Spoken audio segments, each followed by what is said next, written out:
Hey guys, welcome back. Before we start adding the script to our player, we want to have a player to look at.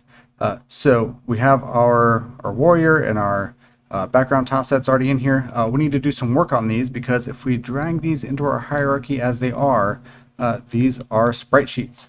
And so there's a lot of stuff that we can't just have a whole sprite sheet running around. So we need to slice these up. So let me delete these back out. So let's start with our warrior. In the inspector, once we select that from our project window, we're going to do a couple things here. We're going to go to Sprite Mode, so you see where it says single there. We're going to switch that to multiple. Our pixels per unit, we're going to drop this down to 32. That has to do with the actual size of our tile set here.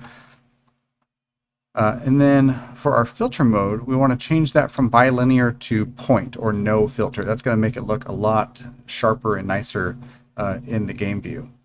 We will apply those changes, and then we can open up the Sprite Editor. Here you can see I've already done a little bit of work, but we're going to start over. So you may have to make your Sprite Editor bigger. And you see that this one is divided up into real nice columns and rows.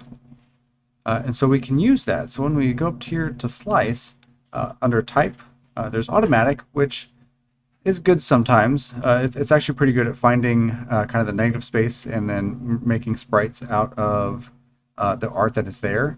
But this one, there's like little effects that'll end up getting their own little sprites, and that's not really the best. But we can do a grid by cell size and a grid by cell count. So this one we're going to do count because I can tell you that there are 6 columns going left to right. Type in 6 there. And rows, there's 17 going all the way down. We want to change that pivot to be on the bottom because her feet are on the bottom and we want her to be on the ground. So if we have a ground and we put her on the ground, say like y equals 0, we want to easily get her feet on the ground there, not her middle. So when you have all that, hit that slice button and it will slice that up for us. Now, if I hit apply here, we can actually go back and look and see in the project window, we hit that little triangle there. We get all these things. So 6 times 17 minus a few is 98. So there are 98 individual images here. That's how hard Klimbot worked getting the sprite sheet for us. Let's bring that back though, Sprite Editor. But you see how they're all named just warrior sheet effect 0, 1, 2, 3, 4, all the way to 98. That doesn't do us a lot of good when we're trying to make animations out of these. And also, we need to do some cleanup on this as well. So if we actually go back to this website, Klimbot gave us the number of frames for each of these animations, and they actually go in this order on our sprite sheet. So we start with our idle, so those are 6 frames, so 1, 2, 3, 4, 5, 6. And then the next is our run, which is 8 frames, so this loops around 6, 7, 8.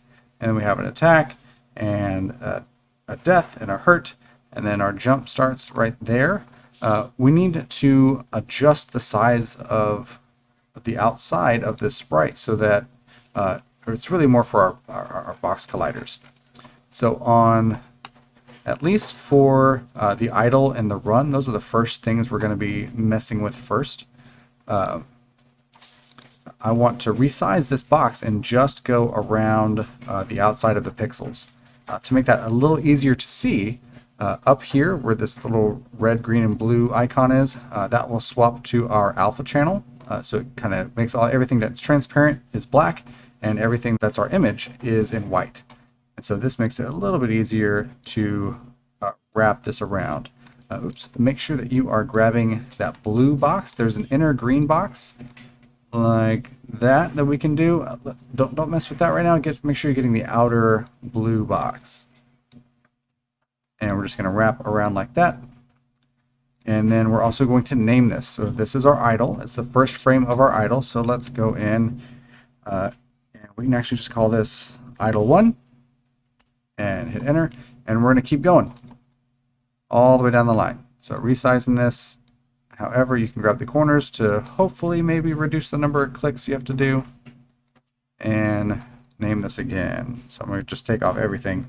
Idle 2. You could name it first. You could do all your names and then come back and fix the boxes. Either way is fine, however you want to do that. But yeah, we just need to get all these done. For the video, I'm just going to do the idle, just to save on time a little bit. Get those in, and I got 2 more. So, idle 5.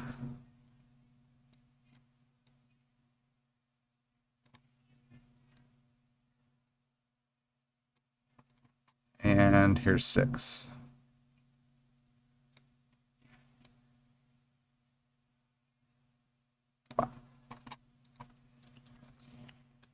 All right, and so any changes you make, you have to hit apply again, and then that updates. Now I have idle 1 through 6. That's a lot easier to select later when we're making our animations. So similarly, on the tile set for the background, you can look down here. If this little preview isn't here, it might be down at the bottom. If you can click there and drag up, that'll give you a little preview. Same thing, sprite mode, switch that to multiple. This one, let's set the pixels per unit to 16. And then same thing for our filter mode, no filter.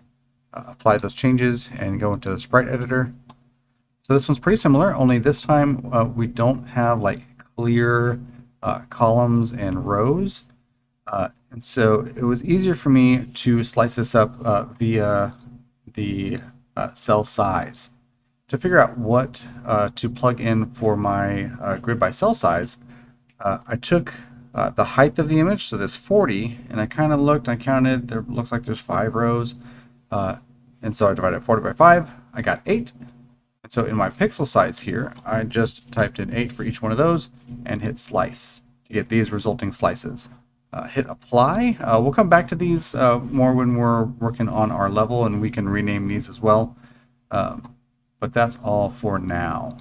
All right, so in our next video, we're going to start adding our warrior into our scene and getting her moving around. So see you then.